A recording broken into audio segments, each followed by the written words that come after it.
So the number one challenge you have as an entrepreneur, as a business owner, is that over time, you have to replace your earned income that you're making by operating your business with passive sources of income. It's very, very important because as you get older, as you have more experience in life, as you get older, what you're going to want is you're going to want two things: more time and more money, do the things you love, and less time working. Makes sense. Okay. So that's why that's so critical. The other thing about that, you think about the business owners that we just described. If you're the founder and it's a family business, it's going to be kept for your children or grandchildren or the next generation, and you haven't done a good job developing passive sources of income, you're going to hold on too tight.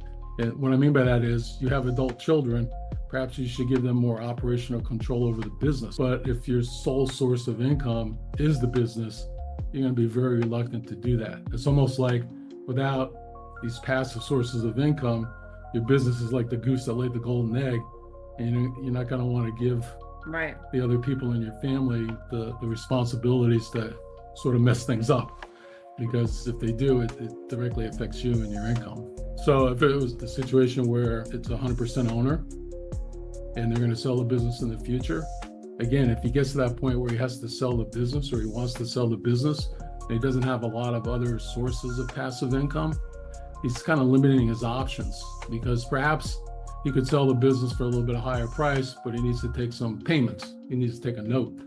If, again, his sole source of income is his business, he's going to be reluctant to sell his business and take a note back.